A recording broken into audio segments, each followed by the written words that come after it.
Yo, what's going on, everybody? Los here, come back at you with another video. This time, I got a nice little haul from the New England or Northeast Comic and Collectibles show. They do it every so often. It's like different times a year, and this was the fall, the beginning of fall, if you will. And I was able to pick up this stack of books right here, but also this stack of books as well. So, you want to know what I got? You know what to do. Hop on that train and take a journey with me.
Alright, so we're back, and like I said, I went to the show.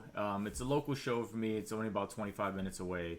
I've gone to it quite a bit of times, and this time there was like a split revenue, split venue, blah. And it was split between the comic convention, or this little small comic show, and the toy train show that was going on at the same time. So the train show actually took up the other side, like the larger area, and then the comic show was on like the ballroom side, which has been there a few times as well. When it's the larger one, I think in like November, they take up the entire thing, right? They take up both sides and the whole hallway and everything. But this was a little smaller. And went in. As you can see, I took some video footage for you guys to see. Just kind of did a quick loop around, just so you can kind of see the floor, and some decent booths there. You're probably not gonna find too many like higher end books there. You find every once in a while, but it's mostly a lot of dollar bin digging and stuff like that. So that's what I love to do. I love doing dollar bin digging, and as you can see, I definitely found quite a bit of books. There was a little something that irked me a little bit towards the end there, and when we get to the books that I got there, you'll end up knowing why. But let's get to the books. I've been doing a lot of rambling, and I know you guys want to see the books. So let's go over here and let's go check out the books that I was able to get. So I'm going to show the books in order of how I got them from each vendor, right? So this one vendor, everything at his table, well, he had a couple boxes where everything was labeled as $3, and then he had some other boxes that he was like, if it doesn't have a price on it, it's cover price. So I was like, all right. So started doing some digging, and found some books that I think a lot of people kind of look over, and it's these Sonic Universe covers. So this is Sonic Universe number 65, and this is the Sega variant. It has a $4 price tag, but like I said, everything was cover price, and he gave me a deal at the end as well. So I found that one. I also found this cool one right here, number 66. I found this Animaniacs number 23, and that's one. Sometimes people like to get this one, obviously, for the cover and for the nurse that's on there. This was a show, for some people growing up. These characters are pretty interesting, pretty funny from Warner Brothers. I believe they were specifically made just for the TV show, and then they actually got a comic book or something like that. Then we got this guy right here, and that's Mega Man number 1, and this is I don't think this is the first appearance of Mega Man in comics, but this is the first time that Archie Comics started publishing Mega Man. So thought that was pretty cool. And then he also had these right here. So this is Sonic the Hedgehog number 59. This is the cover B, and this is from the IDW run. A lot of these cover Bs and the 1 in 10 ratio variants go for a pretty good amount of money. It all depends on which one. There's certain ones that go for a lot more than others, but if you can find them and you got them on the cheap, definitely scoop them up. So that's one of them right there. Another one is this guy right here, number 29. This is also the cover B. Then we have 38, cover B.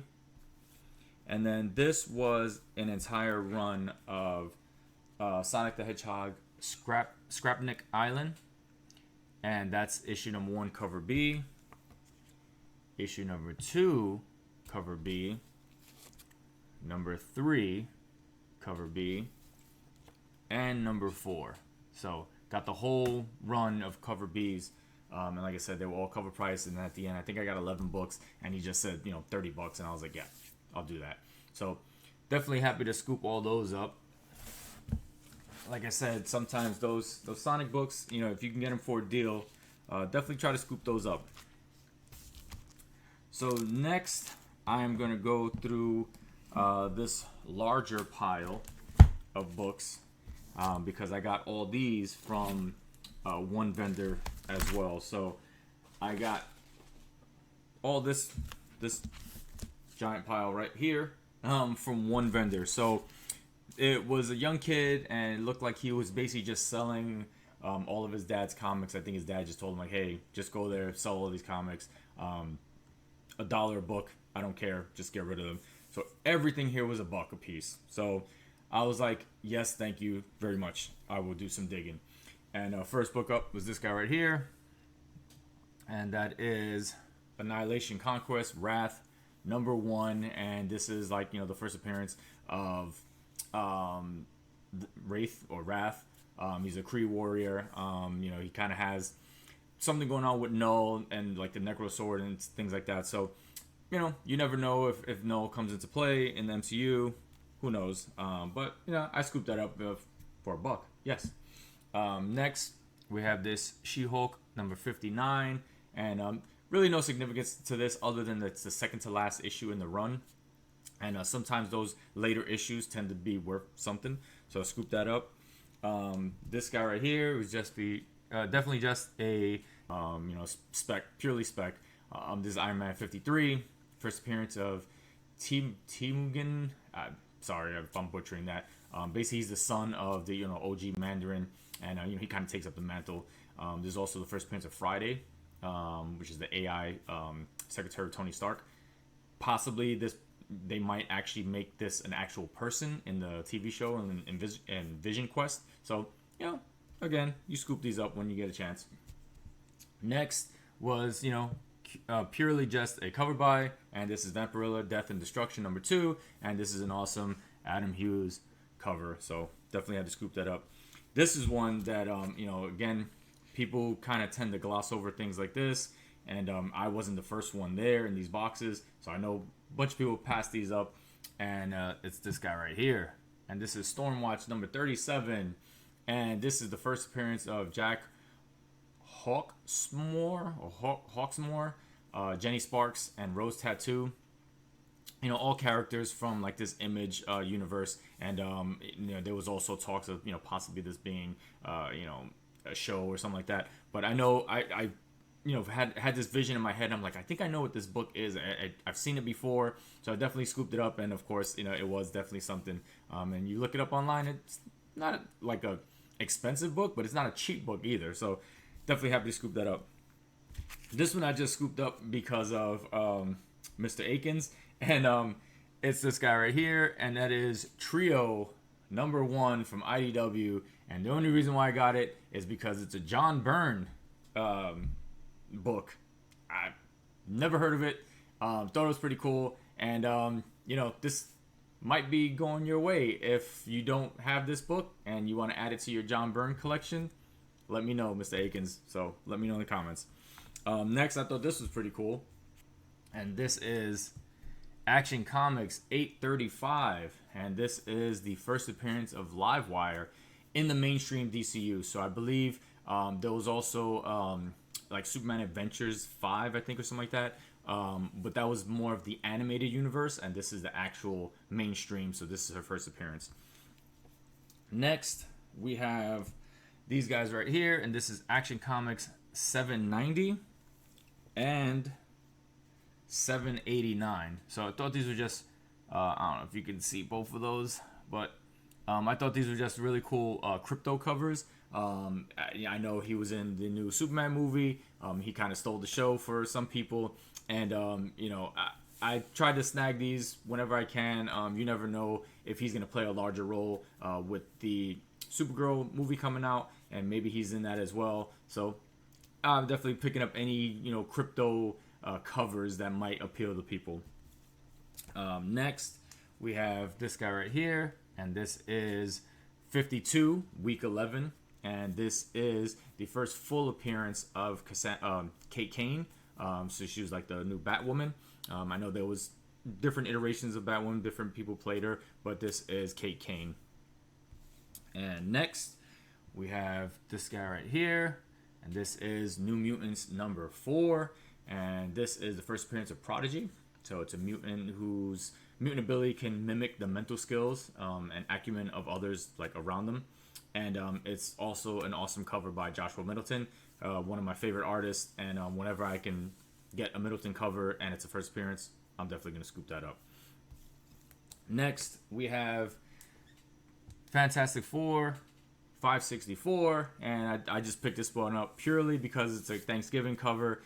Thanksgiving around the corner. Thought it'd be pretty cool to scoop this up. I also have kind of like the other one from DC. I know they also had like a Thanksgiving cover. I'm not sure if Image and one of these other ones made a Thanksgiving cover. Maybe I'll try to find that one too. But thought it was pretty cool. Now I got Marvel and DC both their Thanksgiving covers. Next, another cool one right here. We have the Green Lantern Corps number 201, and this is the first appearance of Kilowog.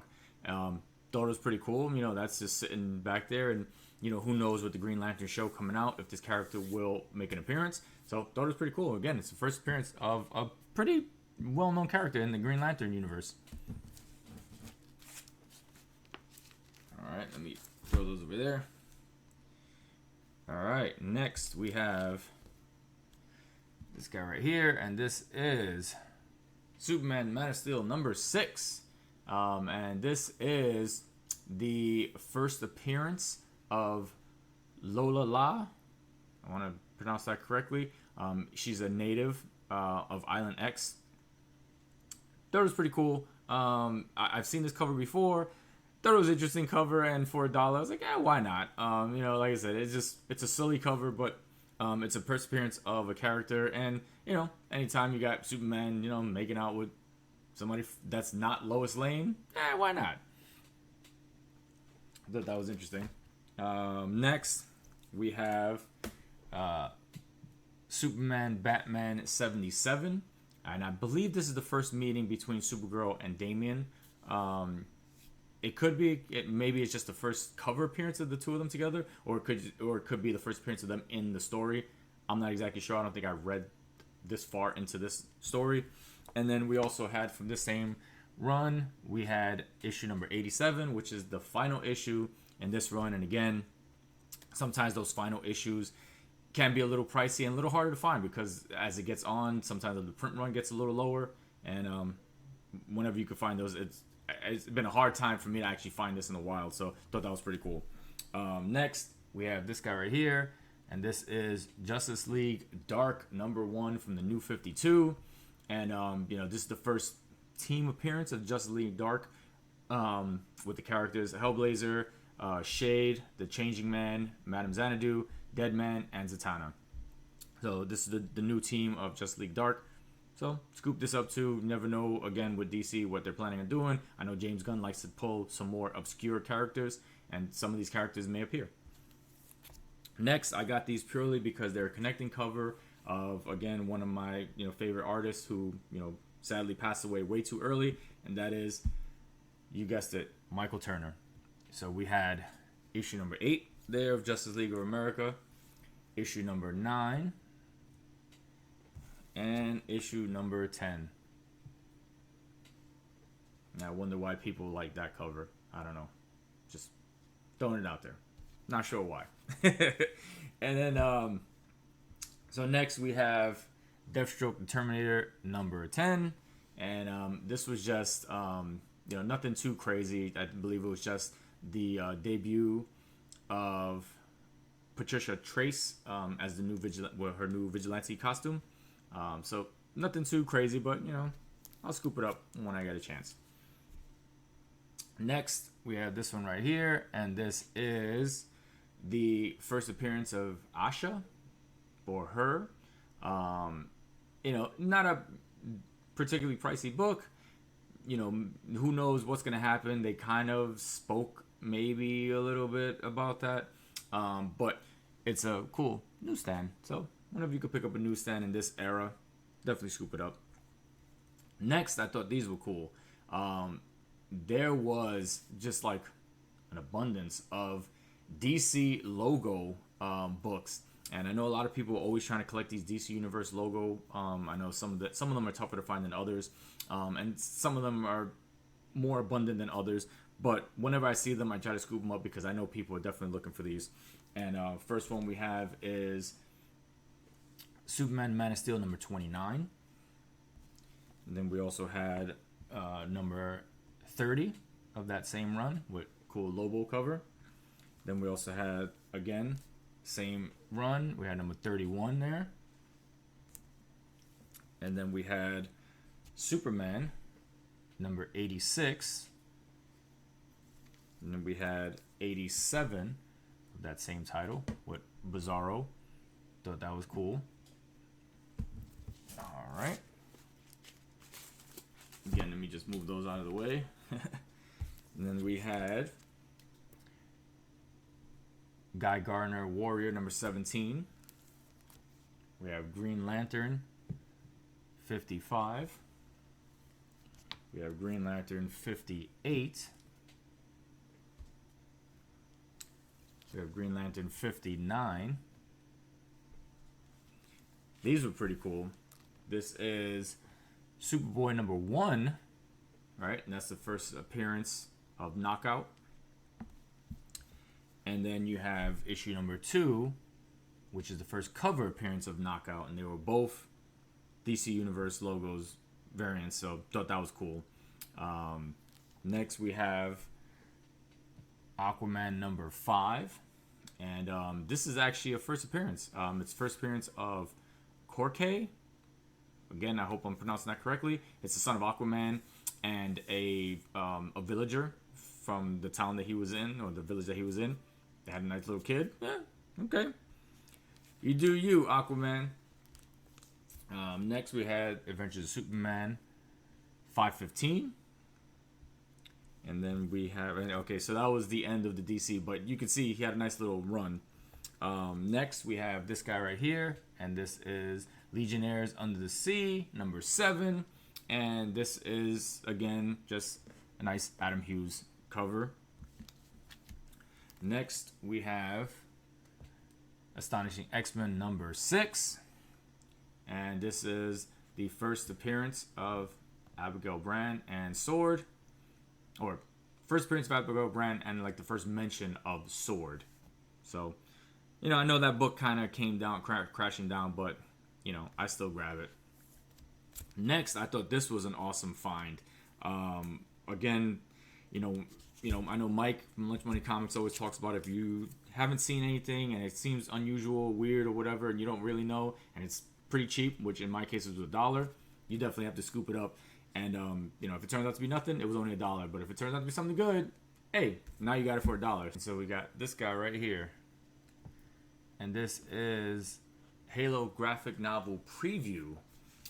So this is actually the first. This is the first. It's a 16-page preview, and it's the first published comic adaptation of Halo, the video game. So there's an actual like comic, right? And it's just, you know, the graphic novel, but this is the actual preview. So this came out, you know, obviously it's a preview, it came out before, and it's only 16 pages, you know, kind of thin. But I saw it and I'm like, you know what, this looks interesting. You know, sure enough, it's the first, you know, first appearance or first adaptation. And you know, it actually goes for pretty much, you know, for pretty good penny. You know, there is a little bit of damage, you know, there's a little spine tick here and stuff like that. I think there's a little crunch right here, but some things that could be pressed out, some things that can't. But, you know, again, for $1, and you never know, right? You never know what you're going to find. And if it's looks interesting and it's cheap, definitely scoop it up. So next, we have this guy right here. And, you know, this kind of tapered off after the X-Men 97 show went away. But this is Uncanny X-Men 333. And this is the first full appearance of Bastion. He was the main villain in X-Men 97, the animated show. And, you know, he's probably going to be back. I don't know, maybe if he, you know, completely died.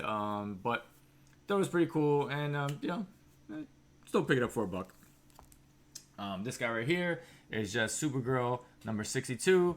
Nothing special about this other than the fact that it's actually a newsstand, and newsstands for this era, you know, tend to go for pretty good money, and it's harder to find. It's 2011, so you know, when you start getting into that time frame, those you know, newsstands become a little more scarce.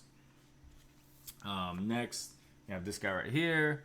And this is Peacemaker number 1. This is the solo series that he did. This is the first appearance of Wolfgang Schmidt, his Peacemaker's father. and it's also the first team appearance of Project Peacemaker. It's just like a task force that's assembled to basically monitor Peacemaker, make sure he's not doing anything too crazy, which he tends to do. The show was getting good reviews until maybe the season finale of season 2. People weren't really digging it, but picked it up. Why not? Maybe he's still in the DC universe going forward. Next, pick up this cool one right here, and this is X-Men. Jesus. Green Arrow and Green Lantern and Green Arrow number 76. This is volume 2. Obviously, this is not the original one, but this is a cool homage to that book, that first Green Lantern, Green Arrow crossover, number 76, evidently. Basically, obviously, is an homage. And that book, I think some people say that that's the first official book into the Bronze Age, I believe. And also, it's a cool newsstand. So, definitely happy to scoop that up. And the last 2 books that I picked up from this seller were these 2 again. Interesting books, never seen them. And that is Freak Show number 1 from Atomic Diner and number 2. So I thought number 2 was pretty cool because it is an homage to the attack of the 50-foot woman. So I thought it was pretty cool. Scooped those up. Again, if they weren't worth anything, didn't really matter, but I just thought it was pretty cool. Nice homage there. Definitely happy to scoop that up. All right, so that was all the books from that vendor. Now we get to the last vendor that I scooped up some books from. And this one almost didn't happen. So when I went to this vendor, it was going towards the end of the show. I had a little bit of time, and I was like, you know what? I'm not going to really walk around too much. I'm just going to focus here because they had a ton of boxes of books. And it was just stuff everywhere. And you can definitely tell this seller was a seller that goes to like storage units and buys them and stuff like that. Just gets a bunch of crap and then just goes to shows. Because they really didn't know what books they had and stuff like that. And I asked, hey, how much you got the comics for? And they were basically like, well, just pull some out, we'll give you a good deal. Okay, so I spent like maybe an hour and a half going to like the end of the show and digging up some books. And these are the ones that I came up with, right? So let's go through these real quick, and then I will tell you my adventure with these. So the first ones up I thought were pretty cool because it was an entire run. So I do have a couple of these, but never seen the whole run together. And these are awesome Gabriel Delato covers. And that is Secret War. So thought this was pretty cool. So there's book number 1 of 5. There is... And actually, I think there's a first appearance of that. It's first appearance of Lucia von Bardas. She's the Latvian successor of Doctor Doom. So I was like, okay. This is the one that usually everybody knows. And this is Secret War book number 2 of 5. And this is the first appearance of Daisy Johnson, also known as Quake. You might remember her from the Agents of S.H.I.E.L.D. TV show, which I thought was pretty cool. I always liked that character. I thought they should have brought her back. We have book number 3, a cool Captain America cover there. You have book number 4. You got awesome Black Widow. And then number 5, which this Daredevil cover is sick. So all 5 they had in there. I was like, yeah, definitely scooping those up. Next, of course, digging through. And what do you know? We find this guy right here. That is Wonder Woman number 88. And it's a DC Universe logo. And it's also a cool Brian Boland cover. So I was like, happy, definitely scooping that up. Next, we have this one right here. And this is Gotham Girls number 5. And I believe this is like a connecting cover with like the other issues before it. I could be mistaken, but I know it's like, Poison Ivy, Harley Quinn, and stuff like that. So I think it's all connecting, but maybe not. So, but I scooped it up anyway. Next was this guy right here. And this is Swamp Thing number 44. I just scooped this up because it was a cool Swamp Thing cover with the American flag behind them. At times, I think there was something with this book, but I don't think it's anything just a cover by. This one I thought was really cool. And again, I wasn't the first one there. It was at the end of the day, so I know a bunch of people were going by. And if you don't know, you don't know. You're just gonna go right past it. But this guy right here, and we have the Spectre number 22. And if you don't know, this is the first cover art by Alex Ross on DC Comics. So thought that was pretty cool. To me, once I saw that, I was like, yep, scooping this up. Next, we have this guy right here, and this is Showcase 96 number 3, and this is kind of like the first unofficial prototype of the Birds of Prey. So Black Canary, Oracle, and Lois Lane. So that was pretty cool. Never really seen that in the wild, so definitely scoop that up. Next, we have this one right here, and it is Dead of Night number 1, and this one I purely got because of Mon Comics. So as we all know, Brandon and his family went through a tragic house fire, and he lost 95% of his collection, a lot of his prized like Man-Thing books and stuff like that. When I saw this, definitely thought of him, so I definitely scooped this up, and this is definitely going your way, Brandon. I pulled some other books together as well, but definitely saw that and thought of you, so happy to scoop that up.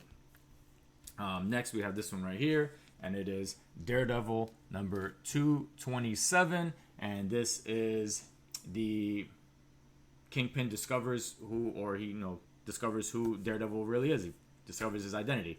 So that was pretty cool. It's a nice newsstand. It's a little beat up, but there was something funny with this one as well. The seller. So we'll pull those out of the way, and then we'll keep on going, and we'll talk about it.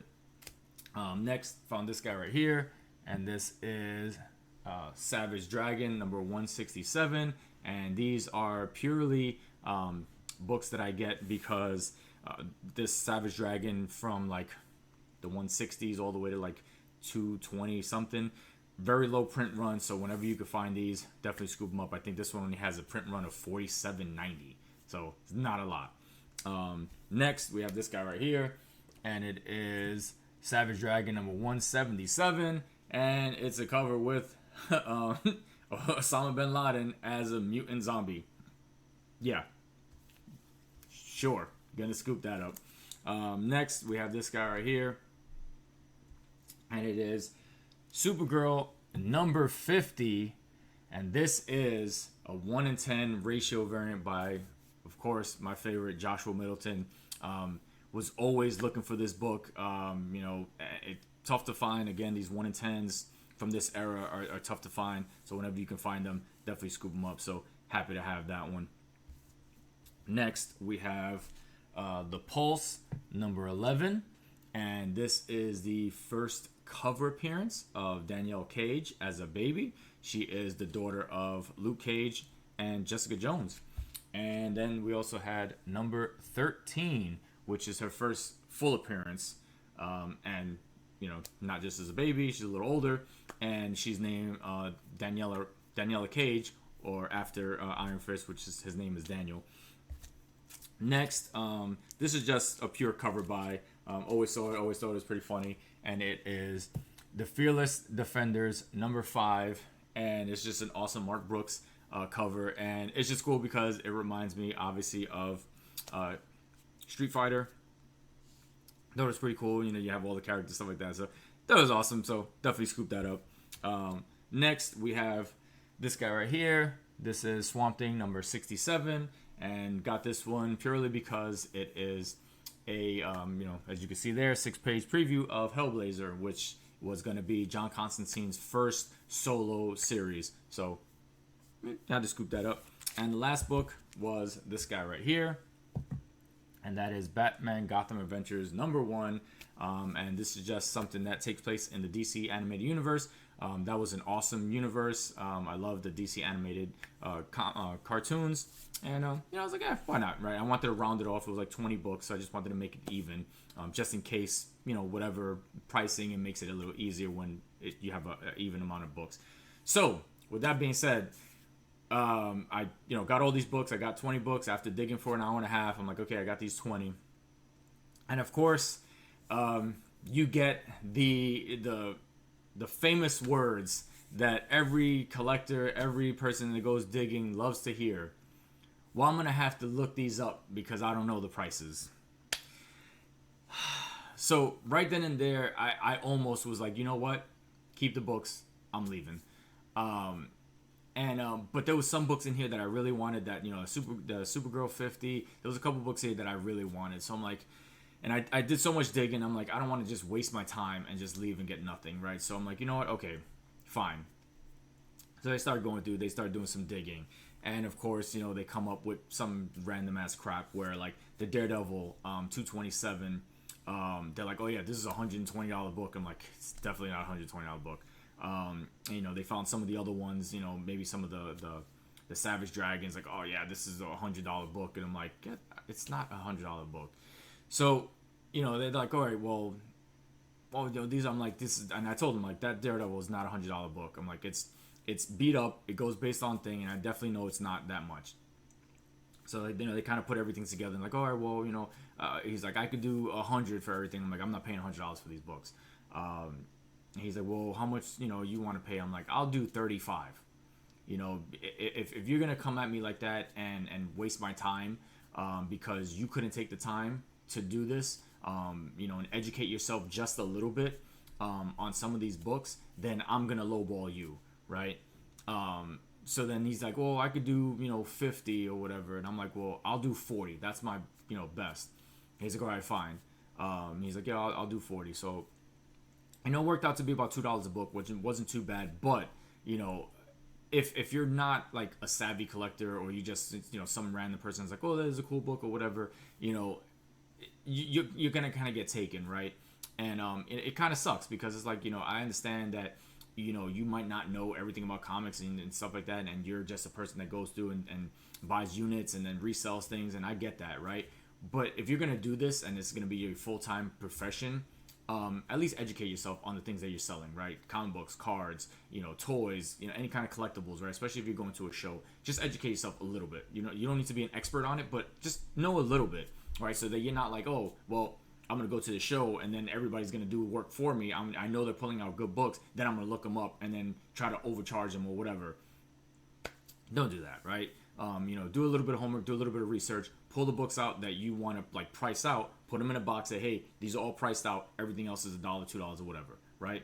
But don't, you know, waste people's time in doing that. It's just, it's irritating, and it's aggravating, and you know, it puts a stain on the hobby. And it was just annoying. So like I did a little research of my own afterwards. I'm like, where the hell did she get this price from? So of course I looked it up, and sure enough, she was looking at sold graded prices. So a sold 9.8 of that Daredevil book was $125, not a raw copy, right? So again, this is where the education comes in, right? If you don't know what the hell you're looking at, you're not gonna know, right? So you're just gonna see prices like, oh wow, I see a big dollar sign. That's what it is. Like, no. Do your research, find out, hey, this is raw copies, this is what a raw copy is, this is what a graded copy is, you know, and educate yourself just a little bit. So, you know, that almost put a little, you know, a tiny rain cloud over what was a good day at a show. But ultimately it worked out, but it could have been not, right? Like it could have been bad. So that's my little spiel on that, you know, as far as like people trying to resell or anything like that. Please just try to educate yourself a little bit if you're going to do that. That's all I say. Again, you don't need to be an expert on it because I know I'm not an expert on it by any means, but just try to educate yourself a little bit, all right? But that was it. Hopefully you guys enjoyed the books. Hopefully you guys enjoyed that little rant that I did. And, you know, until next time, talk to you guys later. Peace.